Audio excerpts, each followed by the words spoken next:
This podcast is presented by Boeing, building a brighter future for all with the help of those who served.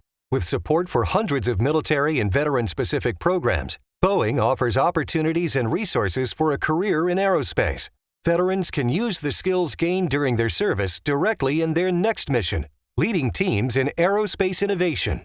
Boeing is proud to stand with and support those who served. Learn more about our veteran initiatives at boeing.com/veterans. Bremen was the toughest mission of the war for me. It was the heaviest flak I'd ever experienced. A shell fragment the size of a football crashed through the nose of our fort, nearly decapitating me and Douglas.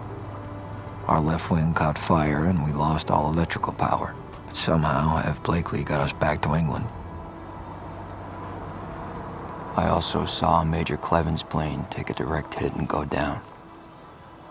From the day I joined the 100th, Buck Cleven was our leader. We thought he was invincible.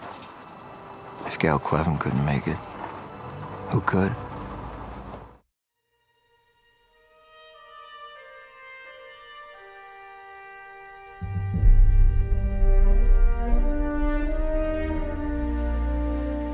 Welcome to Making Masters of the Air, a podcast from the National World War II Museum. Joining me now are directors Anna Boden and Ryan Fleck. Hi, thank you for having us. We just watched episode 5, and one of the challenges you guys had is that our key relationship between Majors Cleven and Egan, but starting in episode 5, half of that relationship is absent. And yet we still need that relationship to help drive the story. That's a big challenge for a director or directors. How did you guys meet that challenge? What was your plan? That's a really interesting question and good question. And, even though we only see John Egan in this episode 5, it's still their friendship that is so centrally the driving force of everything he does. It's like the animating force of everything he's feeling in this whole episode. And we hope that that's kind of what keeps it alive and what kind of keeps us propulsively moving through it. And it's why we decided early on, like when we were in prep on the show, is, in this mission, in the Münster Mission, we stay so close with his fort. In this, we really truly try to stay completely almost in the perspective of his fort throughout the entire mission, instead of jumping around and like really understanding what's happening in the mission as a whole. It's really the perspective of John Egan. And, what does this mission mean to him? It's like such a personal mission. And it's because, it takes on this revenge kind of feeling because he feels that he's, lost his best friend. Yeah. I mean, look, we were prepping the episodes while the first 4 were being shot, and we had the dailies to look at, and we didn't have a whole lot of time to get to know the actors prior to shooting, but we got to know those characters by watching the dailies take after take. And sometimes you see a little bit what goes on before action and after cut, and it was fun to see the how the actors worked. But yeah, I mean, I think what was great about working with Callum is that shift that you're talking about. Like he's such a wild character. He is such an unpredictable character. That scene on the wing with Biddick, that's just so raw. Yeah, episode 2. Yeah, it's just so raw and emotional, and and unexpected, and I love that. And then, like you say, you get him in the air, and he's all business, but he's also driven. It's complex because is he out for vengeance for his friend, or does he have true patriotic motivations at heart? It's complicated, and I think that's what makes that character so rich. And also, this is a turning point in the series where you start to see him, I think his idea of like what it means to be a leader, and like him coming into his own as a leader, and it's kind of there is a turning point in the series where all these men are starting to figure out what it means to be a leader in their own right and what it means for them to be a leader. And in a way, we kind of approached episodes 5 and 6, episode 5, he's like, there is a certain Egan that's like in his comfort zone, surrounded by his men, surrounded by his crew, and, up in the air and protected. And then, that question of like, what happens when that same person with that is able to kind of like have that certain amount of bravado when they are protected in their comfort zone, what happens when they're kind of pulled away from that, which is what happens at the end of episode 5 for Egan. Well, let's turn to Rosie. In episode 5, he really emerges as one of our lead characters. And in the episode, we see him on his first mission, that crucial mission to Münster. The Münster mission that they're on was horrendous. The 100th took many casualties. And we really begin to see Rosie's leadership when at first you wonder, what is he doing? But he starts to hum an Artie Shaw song. And it seems to bring, again, to calm his crew down. Let's talk about that. Yeah, I don't know where to start. I mean, Nate Mann is just a tremendous actor. And the camera loves him, and we just love working with him. And he has that calming presence. I mean, he has that thing that Rosie has, which is just natural leadership. He's not a hothead like Callum's character. He's calm and collected, and he makes everyone around him calm and collected as well. And so in that particular moment, which is crap your pants moment, we're all alone up in the sky, everyone's freaking out a little bit on the inside, and he's able to just hum a tune. I don't know if he's intentionally doing it for everybody or if he's doing it for himself, or what do you think, Anna? Was that by design for everybody on the plane? Probably. Yeah, I think so. I think that I think that he must have been doing it for everybody in a certain way, like a way to break this tension, and just a way to allow there to be a moment of calm, but also as a way, it was a way that he found to focus himself, and it's just it's so nice when you can bring a moment of biography into a fictional portrayal. And Rosie was a person who really appreciated music, and I think it's such a nice detail that you guys found to like be able to find this really true detail of somebody, this like love of music, and be able to bring it into the story and have it become metaphor for his own journey and his way of like leading his crew.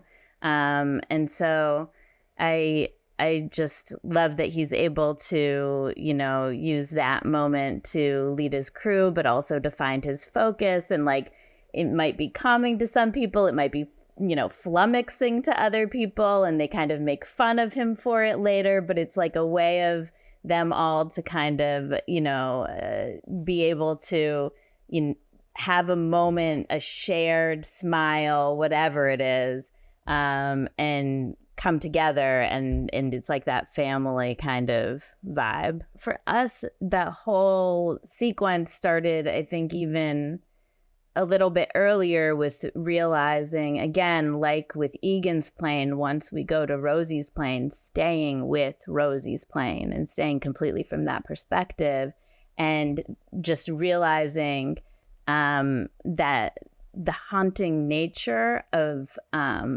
discovering that you're alone in the sky and that you're the last fort from your entire, bomb group left, from your perspective. So we don't see it from an objective point of view. We don't see all of the other forts getting, falling out of the sky, or, from an objective point of view. It's all from their point of view, and we realize it with them. And like starting with that kind of idea of the haunting, realizing that with them.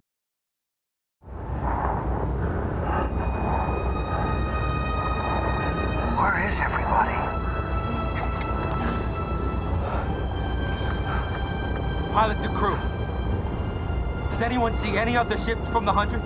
Top turret to pilot, negative. Left waist gunner to pilot, negative. Ball turret to pilot, negative. Nose negative. Tail to pilot, negative. Right waist gunner, negative. And then, from there, just kind of continuing that idea, really, as we were kind of boarding that whole sequence, yes, kind of thinking about all the ways that we were going to tell this story and staying within that subjective perspective and making sure that we were getting close-ups of all the different guys and getting their reactions to every single moment. And, when we were picking off the reactions for literally every single moment throughout that entire sequence, that was one of them, which was Rosie humming his tune. Also, speaking of haunting ideas, like we didn't have the benefit of seeing the cuts of the previous episodes, so we only had the scripts, and we were trying to think of how does this mission feel different from the ones we've seen prior. And the first episodes really felt like action sequences to us. You're dealing with a bunch of different planes, and for us, we were like, well, what if this was more of a horror film? Like, what if we treated this like horror? So we played on set when the guys are like, taxiing their planes out to the runway. We were playing The Shining, the opening music from The Shining score in the cockpit. So the guys had that sort of heavy vibe hanging over them as they were taking off into the sky, which I think was a nice touch, even though the music is quite different in the actual episodes, of course. Well, let's expand on that. Shooting in a very confined space. Yeah, it was challenging. I mean, I think that even though the other episodes were in theory shot before us, I think we were among the first people. Our episodes were on the volume simultaneously as the previous episodes, if not before. So we were all kind of learning on the fly. There were great things about it and really challenging things about it. The great thing is that, in traditional green screen, your actors aren't really reacting to anything. There's a PA or an AD running around with a tennis ball on a pole, for eye lines, and you're saying, now there's an explosion in the sky, and then they go, but they're not really seeing anything. And so here they have the monitors to really see a rendition of planes around them, and the sky. And so I think that is extremely helpful for the actors to react to in real time. There were challenges too, of course, which I've blocked from my memory. Anna perhaps can remind everyone what the difficulties were. Anna, what do you think? I mean, the challenges are just, if anything isn't quite lining up or working, it takes a long time to fix it. If you can imagine a technical glitch that happens on your computer every now and then, think about that with 1,000 computers all at once, and, trying to reboot them all. And so, there were moments when things didn't work perfectly. But I think that in a lot of ways, what Ryan's talking about are, the benefits really outweighing, the negatives, because you really do for those performances have that feeling of, the authenticity of them actually experiencing when it's going right, them actually getting a sense of this battle happening around them.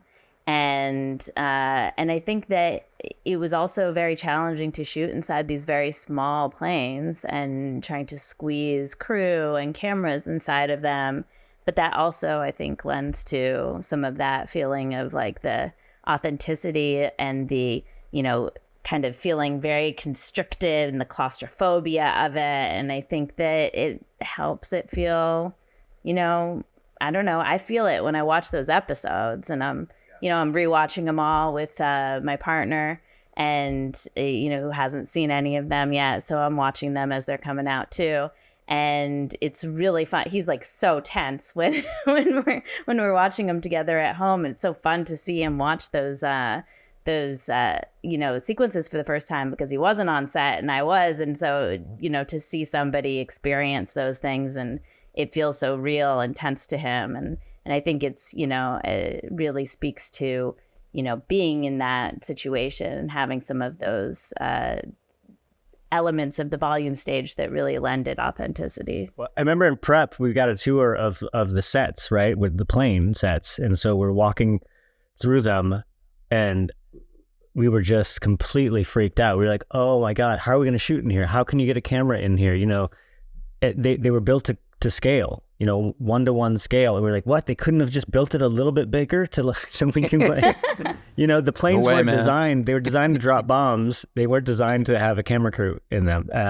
And so, but I like to your point, I think it was really hard to do, but in retrospect, I think that the actors are experiencing that claustrophobia, and you can see it on screen. In episode 5, we begin to explore the interior of our characters more than we have up to this point. And with Crosby, it's the first time we see a major character really lose a close friend and the impact that has on him. And of course, I'm referring to when his fellow navigator Bubbles goes down. I want to remind the audience that this is a true story. And Harry Crosby and Lieutenant Payne were very close, and he did actually lose Lieutenant Payne. Let's talk about what the impact of losing Payne had on Harry Crosby. Yeah, Anthony's just a fantastic actor. We hadn't worked with any of these guys before, and they were all different. And Anthony has access to all the emotions, right? And so, and I think that it was just great to see what he started with, and then have to sort of modulate his performance, make suggestions, because, for instance, in the interrogation after the mission, they're the only crew there left, and he's waiting to hear how did Bubbles survive, and then he hears that his plane blew up. It's an emotional moment for him, right? And in the early takes, he's actually crying in those takes, and we were like, this is so great. And then we had to remind ourselves, well, the next scene is when he reads the letter, and then he really falls apart. So we need to have him keep it together in this scene, no crying, and just keep it inside. You're still having the same emotions, but don't let everyone see it. And then when he sees that letter, he's finally able to release at the end of the episode. And I think it's just stunning and powerful. I know you're coming back next week to discuss episode 6, so I look forward to that very much. Thank you, Anna. Thank you, Ryan, very much. Thanks for having us.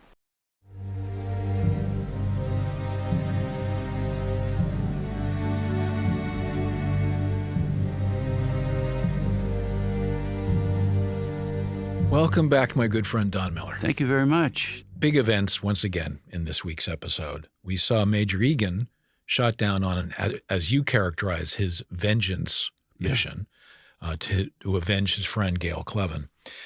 And that was over Münster.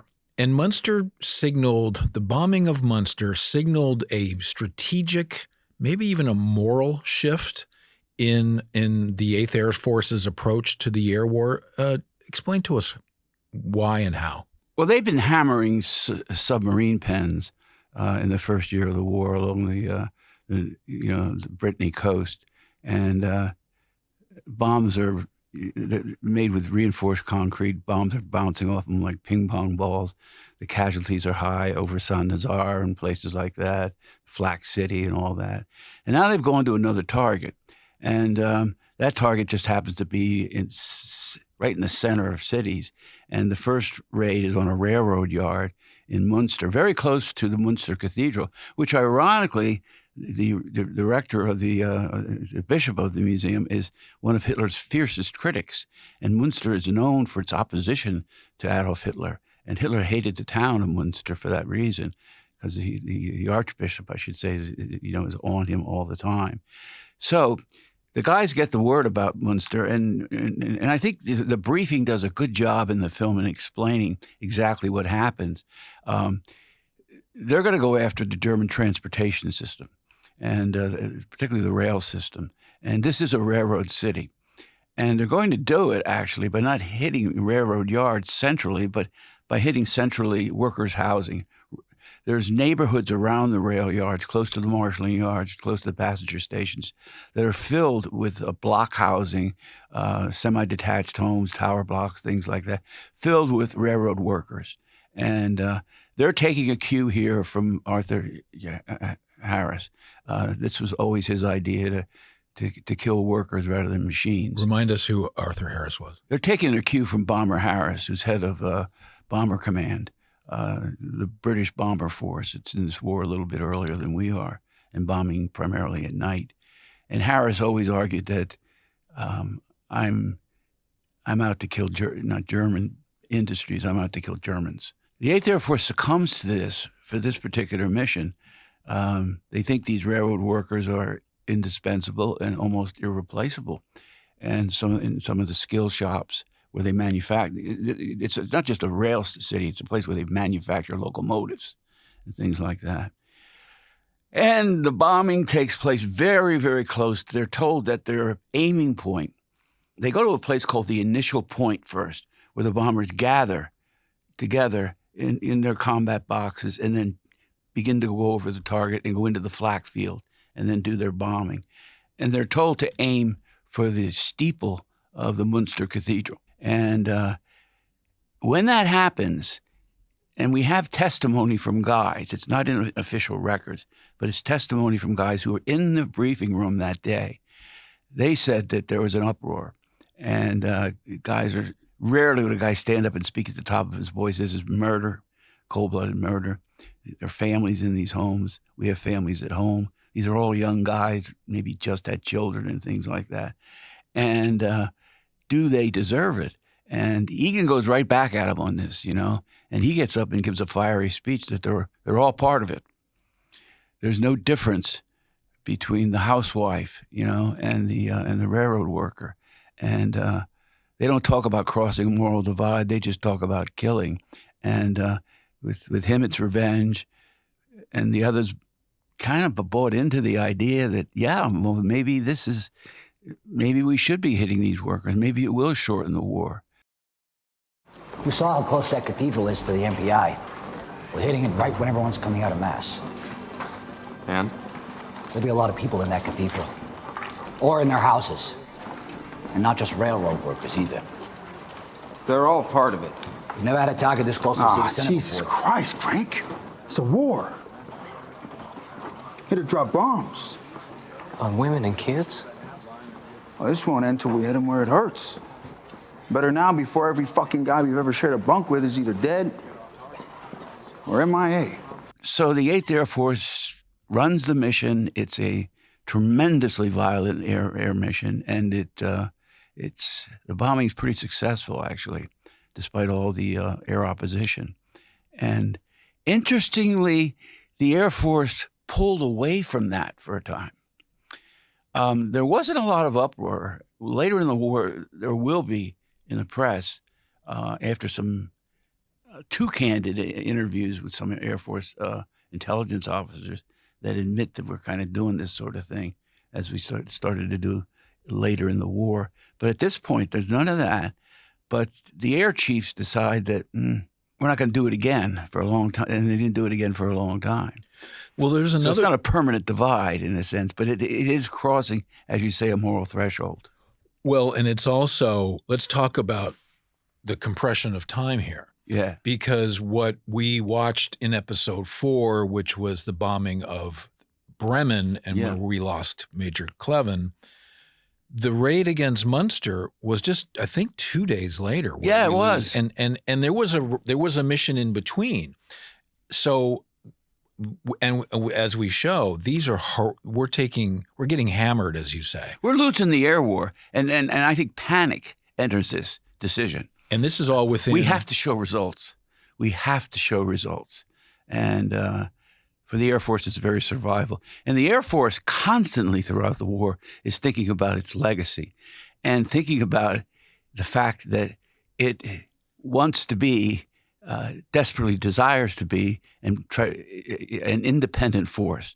It's part of the Army. Okay, you sign up with the Army, and it's a branch of the United States Army. This period of time, because from is really early October. It's essentially a week when Bremen is bombed, Münster is bombed, and others, and it goes down in lore. It's known in 8th Air Force lore as what? Black Week. This is when Rosie flies his 3 missions, and on that 3rd mission, of course, he's the only plane from the 100th Bomb Group to return, and flies them all within 1 week. And the war is in the balance here. I think there is in warfare a time in many wars where neither side is winning. One of the characters we haven't spoken about too much yet is Harry Crosby. Yeah. And tell us, because again, he's somebody else you got to know when you were writing your book. Tell us a little bit about Harry Crosby, who plays a very important role in our show. Harry Crosby wrote a book called A Wing and a Prayer. And one of the reasons that he became, we've mentioned why Rosie and why Cleven and Egan are major characters. But the primary reason that we focus so heavily on Harry Crosby is that he was the one guy who was of the original 100th and was there from the beginning to the end at Thorpe Abbotts. Crosby, that's a wonderful book. I mean, can you write an upbeat book about the 8th Air Force? Well, he did it, despite all the calamities and catastrophes and personal setbacks that he suffered. But it's a confessional book, too. He admits that he got airsick. We deal with that vividly in the film. And he admits that he was a pretty bad navigator. And, well, at first. At first, yeah. And he always thought his promotions were, he thought he deserved them, but he thought others, maybe like Bubbles, deserved it a little more than he did. But he develops in the film, and I think you see it in the book. And I didn't have a great many conversations with him. He was very sick when we interviewed him. He was in a nursing home, but he would have these moments of tremendous clarity, and we caught that on film and used it in a film we did. And he had this undying affection for Rosie Rosenthal and that whole gang that Rosenthal wasn't part of the original gang, but he became an adopted member, and Blakesley and all those guys kept in touch with him. He kept the reunions alive. Crosby was always the first guy to respond to and to organize an effort to have a reunion. And talking to the people at the nursing home, they said, man, he's a trip to handle. He's trying to escape every day and well, I think flirting with the nurses. And a great storyteller. And yet, what you see in the film and what you see in the book and you see in the record is his increasing, not callousness, but toughness. He becomes a very tough guy. He becomes a group navigator. Now, that's a hugely responsible position. You're the navigator for the whole wing, and okay. Is the bombing going to be effective? It's all up to the navigator. Whether they get to the target or not. Taking them across the Atlantic initially, he by mistake flies over France. Everybody says, is that Ireland? Yeah, it looks like it. And then all of a sudden the guns start shooting. Oh, God, it's England. It's not England either. It's Nazi-occupied France. And but as he acquires skill and confidence, he also becomes a workaholic. I talked to a lot of his students that had him for classes at Oxford, and they said he was a wonderful teacher and a real disciplinarian about writing. They thought, oh, give him a C, Crosby. But no, man, he was a light-spirited guy in the classroom his jokes and stories. Never talked about the war. Nobody knew he was a veteran even. But he's a tough grader. And always stressing the thing that he was known for eventually in the Air Force, that everybody prized performance. That's what Egan prized. That's what Rosie prized. You know, all the guys that we feature, main characters, prized performance. What do you mean by performance, Tom? Being able to do your job with extreme confidence and also competence, absolute competence. And that meant really drilling down on the job, extra hours of training, extra hours flying. Egan took Rosie out, for example, and said, hey, I hear you're a hotshot flyer. And Rosie proved he was. But both of them, in a kind of competition, kept flying training exercises. And again and again, they wanted to get really good. And Rosie was like that. He played tennis like that. I'm sure, worked like that. They just thought that there's a job to be done, and there's no heroes, and we got to do it. And if everybody in the plane does their job, we have a pretty good chance, not a great chance, of surviving. That's all they're thinking about it. Now, if you're thinking about survival, like you said in an earlier podcast, the key element here, the driving element, was going home. Well, you got to live, and you got to be able to fly tight formation. And that's what Rosie brought to the 100th Bomb Group. They were a loosely knit outfit in terms of their air performance. They didn't fly tight combat boxes. The combat boxes, you keep the planes very tight together, so close. Paul Tibbets told me when he was with the 8th Air Force that his wing would sometimes bump in to the fuselage of the plane beside him. And he said it was like driving a truck. And other pilots used to kid the bomber pilots about being truck drivers, just holding on to that steering wheel. You have to be a really strong guy to do that in formation. But it allowed you to get a lot of firepower, to mass your firepower, because you couldn't hit one-on-one an incoming fighter it would have to be a lucky shot.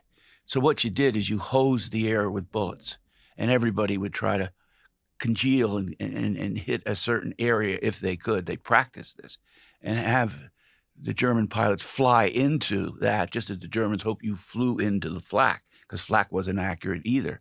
But that was all about performance and being able to track the plane to the position where it's like shooting clays, and you shoot ahead of the target, and you have to be pretty proficient to do it. And then not to lie about it, too.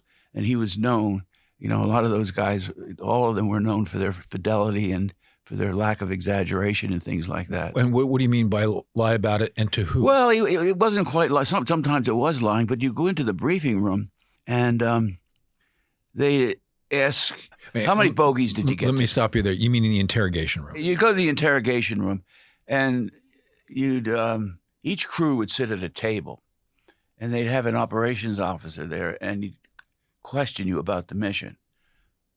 Who was hit? Who went down? Were there parachutes, etc.? Did you slam the target? Did you do that, etc.? So how many Germans did you shoot down? Well, I think I got 2, okay? And you go to the next table and somebody say, well, I got 3. Hey. The next one, 1. And maybe the number comes out to like 13. Then when we check after the war, go down to Maxwell Field to the records, well, they didn't get 13 that day. The Germans kept very scrupulously accurate records. They got 6. What happens is 3 guys will hit the same plane, and they'll record it as 3 separate kills. They don't know. All they know is they smoked that thing. And so those records always have to be checked. It was really hard to shoot down a fighter plane. It was really hard to do. You mentioned performance, and I think I'm convinced from my reading of Cleven and Egan that was part of the attraction. Yes. They recognized within each other that they were both very capable men. And if they were going to survive, we talked earlier, another podcast, leading their boys through it, but they wanted to survive too. And I think that was part of, they recognized maybe we can get each other through this because they were so good at what they did. Yeah. I think somebody like Joe Montana, the quarterback, with his low-key kind of attitude toward everything. No hooray, hurrah, la, la, la. And they always talk about how cool he was in the huddle and things. He had that kind of temperament. Bomber pilots had that kind of temperament. They're very different from fighter pilots. They did surveys. First of all, he had to pass the test to be able to fly. But then, are you going to fly bombers or fighter pilots? You're going to be a fighter pilot. And it's temperament. You're looking for steadiness, leadership qualities. Forget that with fighter pilots. They just went crazy guys, Chuck Yeagers, risk takers, wild men, and so they're looking for a different kind of temperament. And Rosie had the skill of a fighter pilot, but he had the temperament of a guy who could handle not just a machine, but up to 10 and 12 men inside the machine, because you had to be able to do that. And when you think of those combat scenes, I think when I watch them, and they have so much verisimilitude. They're so real. Because you guys had the cameras inside the 17s, and I think the hardest thing to do would be to control the chaos. When guys start to get hit and bleed out, do you go to your gun? Because there's more planes coming in on you. Do you help the guy? Do you move to he's your best buddy? There's another guy that's down the way that isn't your best buddy, but he's really bleeding out. Do you go to him? You should. But then you're abandoning your buddy. And meanwhile, the plane is noisy as hell and filled with cordite from the guns and things like that. There's smoke all over the place. It's very hard to see. And you might be inside you might have drifted inside the flak field. You're in cloud cover. And just like, are we going to die? Who's going to get us the hell out of this thing? And that's where the pilot came in, with leadership from the front, As we saw Rosie do with the Artie Shaw. Yeah, they're all on top of one another. 12 guys in that thin little tube with all that activity going on and people dying all around you and seeing all that blood. And how do you handle it? You're not a medic. All you have is a first aid kit. That's it. There was something interesting, again, when we read it at Playtone. We spoke in a previous episode about Cleven and Egan being the Damon and Pythias of the story. And if you know anything about that mythological friendship, there is an element of one guy having to leave for the other. And putting himself at risk for the other, which is what happens here. Talk about that whole idea, though, of not just for Egan with Cleven, but when you heard a man was shot down, you didn't know if he was killed, captured, or wounded. No, you just got word they're not coming back. He's not coming back. Right. That didn't mean that you knew his fate. You just knew he wasn't coming back. Exactly. He could be captured or he could be killed. That must have been really tough on the guys. The minute that they disappear from the record is the minute they get the word that the plane is down. And so nobody knows anything, about the fate of these guys. Yet, as we portray in the film, they're clearing out lockers. They're stripping beds. And that must have been so traumatic. Well, why did they do that? I mean, we do show that, and almost immediately, and of course, some of the guys resent it, and it leads to some awkward situations. If they think you're missing, but you're not, you end up coming back the next day, and your locker has been taken away, and your bed has been stripped. But again, your best friend you slept next to your best friend last night. You come back from a mission, and there's no trace of him. None. No closure. A lot of guys talked about that. What was the Air Force's rationale for so quickly stripping the beds and removing the lockers? What was the rationale for that? Well, I hate to say it, but they worried about theft. Maybe a guy, in a good-hearted way, tries to take a souvenir, a picture, something like that. And they just wanted to get everything back home as quickly as possible. One of the things we haven't spoken about, and maybe we should talk about, are the mechanics, the men who worked on the planes, who essentially set themselves up and lived next door, right next to the hard stands. One of our lead characters in the show is Corporal Ken Lemons, who was a 19-year-old corporal who was a chief mechanic, which meant he had crews under him, and each crew was responsible for, how many planes was each crew responsible for? Usually part of a squadron of 12, but each, Lemons would have 3 planes, I think, He was a crew chief. But you'd be responsible for 2 or 3 bombers. And you become part of the crew. You had a bunk on base, and you had, an English bike that you'd ride out to the hard stand in the morning. Or to save time, they would pitch tents out there, and they'd sleep close to the planes if you were running a lot of missions. Because you had to be pretty much in the plane, greasing up the guns, getting the plane ready for the crews to arrive. You had to be up around 4 o'clock in the morning. And some of these guys, if the missions were run back to back or very close together, were working all night repairing planes, trying to save as many planes as you possibly can. And these guys were worshipped by the pilots and became very close to the crews. And because everything had to be just right, oxygen system just right.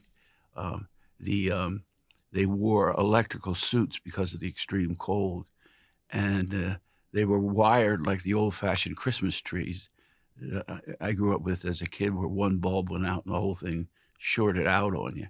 And what happened was a lot of the guys would sweat, enormous sweat, and get all, and so the whole suit would be wet, and they'd throw it into a pile as they came out of the planes, and they just lay on those piles. And so they were damp and wet and didn't function very well the next day on the missions. They learned, and they started to change that after a time. But again, the ground crew was kind of responsible for all that sort of stuff. The people who packed the parachutes and things like that, everybody's there kicking in at the base. But getting those bombers ready again, especially at the height of the air war before D-Day, when your outfit is flying almost every day, patching those planes up is an all-night job. And then all of a sudden, you see the crew off, and then you have the tremendously depressing experience of that plane not landing. Because what the Lemons and his gang would, again, get on their bikes. They knew when the mission was scheduled to come back, and they'd ride their bikes down to the tower, to what we call the control tower. And everybody would sit there on the grass, including local villagers who had adopted the American airmen. And they would wait for them to come in. The villagers who adopted them knew their number, so they knew when they're coming in whether their plane was landing or not. There's a story that a local villager in Thorpe Abbotts told us, true story, a lot of people verify it, where this one couple, a farm couple, had 2 young children, early teens, and there was a knock at the door one afternoon, and the farmer went and, said, yeah, and it was an airman dressed for combat. He had just been through a mission. And I talked to his son. He said, you could always tell them because they look like raccoons because of their glasses, and the sunburn, frost, and things like that on their faces. And he said, I need a shave, and I could use some hot water. So they invited him in, and the family retires to the kitchen. It's only the kitchen and the so-called living room. And he went in the living room, and they set a mirror up for him, and he did his shave and things like that. And then he peeked his head into the kitchen, and he said, I lied to you. I didn't want to shave. I wanted a family. And so they adopted him. And then the father was first skeptical of the American airmen. Again, he has a young daughter, and he starts taking the guy to the local pub, and the guy meets a local girl, and he starts to bring her out with the family, and they'd have Sunday dinner together. And then one day they fly and the plane is shot down and they think they've lost the whole crew. Actually, 6 of the crew lived. And but they thought the kid who fell in love with the girl, the 19-year-old airman, they thought he bit the dust. But he came back to the village right after the war to marry the girl. But he found out that she had married somebody else. And this was a year and a half after the war. And they had a baby, and they named the baby after him. An incredible tale, you know.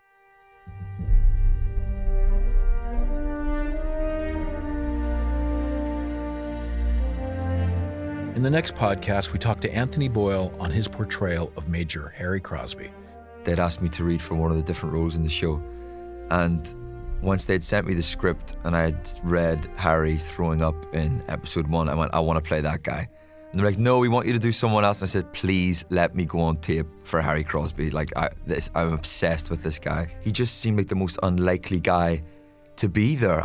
You've got air sickness and you're flying in the plane and you became the best navigator of the whole goddamn war. Like, that's insanity. The odds were just stacked against him at every turn.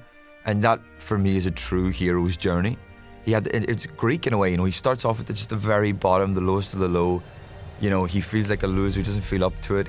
And he manages to come through and become, the biggest hero. It's just an incredible journey. Masters of the Air is an Apple original series from executive producers Steven Spielberg, Tom Hanks, and Gary Getzman. Join us again next week after a new episode of Masters of the Air on Apple TV+. And be sure to join us each week on this podcast from the National World War II Museum.